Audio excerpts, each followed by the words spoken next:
Shantae and the Pirate's Curse is a Metroidvania-esque action platformer developed by WayForward. It was initially released on the Nintendo 3DS and was eventually ported to the Wii U. I am reviewing the Wii U version. Shantae and the Pirate's Curse is an absolutely stellar game. I can't stress enough how much I enjoyed it. The overall art and music is well done. The sprite work in particular is absolutely amazing. Bad sprite work is often used as an excuse for being retro, but WayForward absolutely nailed it. I have to commend WayForward for putting so much time in the art. There's never really an instance where the game looks bad. The music is especially great too. Each song effectively conveys the tone of each area. The writing is top notch too. Throughout most of the game, the writing is hilarious and charming. The game's writing is honestly one of the highlights. The game is just fun to read. Each dialogue segment never failed to leave a smile on my face. It's refreshing to see a game just let loose and have fun with itself. The game will often break the fourth wall to poke fun at itself or make a reference to the previous game in the series. None of this feels forced in any way. Even bosses' names and subtitles made me giggle. Although most of the time the writing is quite humorous, the game is genuinely heartwarming in some spots. Straight up, the production values on Shantae and the Pirate's Curse are some of the best I've seen in a 2D title. Shantae has many similar aspects to Metroidvanias. Metroidvanias focus more on exploring a maze-like world and getting items to progress. Shantae differs from this by making the levels more linear. Once you're done with a new island, the player would have seen most of the area. The only essential backtracking required is for puzzle items that let the player proceed. Standard Metroidvanias have the luxury of having players remember item placements on the map through repetition. In standard Metroidvanias, the player will often explore a single area multiple times. Because of this, the player is much more likely to remember blocked off areas. Because Shantae is so linear, I generally went through areas only once, and therefore sometimes I found it difficult to remember specific blocked off areas required to progress. Each island generally follows the same template. At first, there's a linear level introduction. Next, there's usually a puzzle that needs to be solved by going to previous areas, or a scripted sequence. Finally, there's a dungeon that unlocks a new ability in the next area.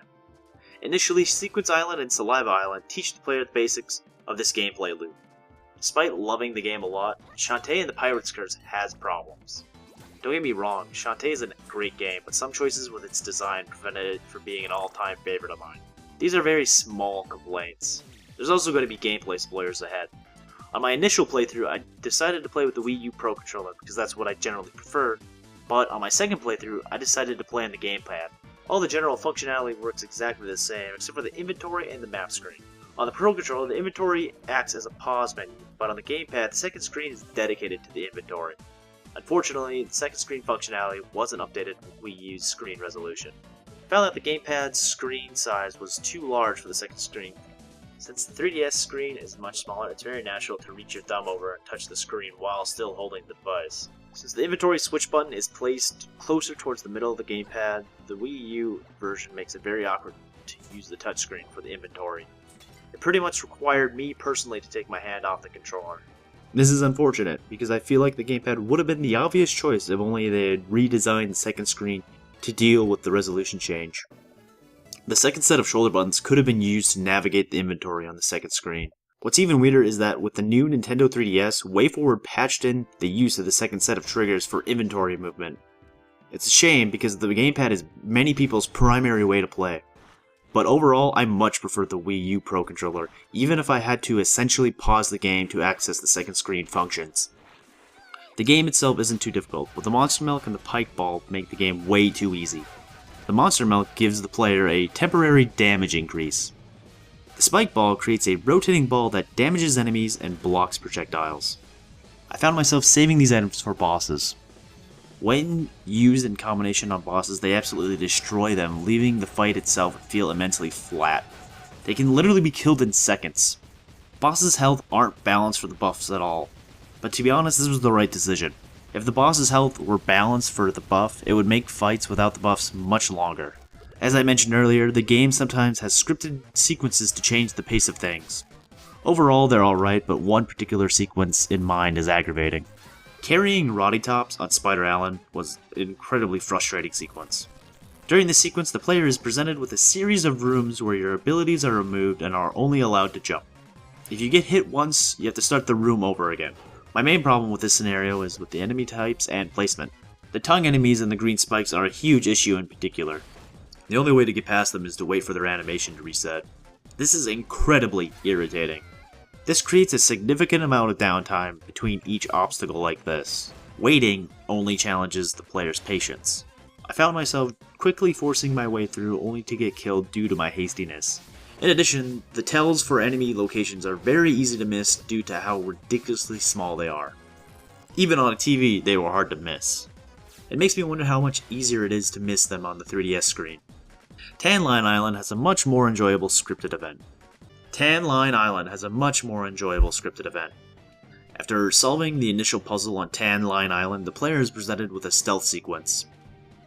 It's pretty clear when the enemy is a threat. Sure, there's still some waiting for the guard to turn around, but at least the player is occupied with analyzing the path and planning their movement. In the second phase of the scenario, the player is left to explore a labyrinth to free all of Shantae's friends. Overall, this is much more enjoyable than the previous sequence in Spiderweb Island. One particular part I want to note is how the designers introduced the flip platforms.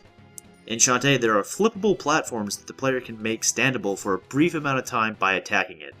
In this area, this is the first time that the player will encounter such platforms. The rat is placed so that when the player attacks it, it will also flip the platform and thus teach the player that mechanic. After completing the dungeon, on Tan Line Island, the player unlocks Mudbog Island. My only issue with Mudbog Island is the initial path to the dungeon.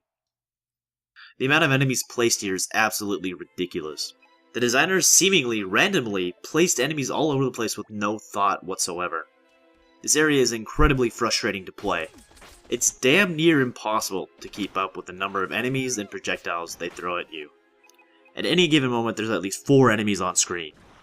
I eventually stopped caring about all the enemies and abused the invincibility frames to force my way through the part. It also doesn't help that the floor enemies are incredibly hard to see. Adding a multitude of enemies is a considerably cheap way to add a challenge to your game. This honestly just felt like padding. The difficulty spikes at the last dungeon. The final dungeon presents the player with several challenging platforming segments. The game's difficulty increases dramatically from the previous dungeon. Don't get me wrong, I enjoy a good challenge in a game, but I feel like the game doesn't prepare the player for these challenges. Each dungeon beforehand has very light platforming and fighting. The final dungeon requires a comparably tremendous amount of precision platforming. While I particularly love the challenge, I can see less skilled players dropping the game completely due to frustration. While Shantae and the Pirate's Curse is a great game, some critical design decisions prevented it from being an amazing game. Even with the problems, I found myself still enjoying the game overall. The amount of love and effort WayForward put into this game shows. This game proved to me that WayForward are very competent developers. I honestly can't wait to see how their next game, Shantae Half Genie Hero, turns out. It's endearing to know that people love to make video games still.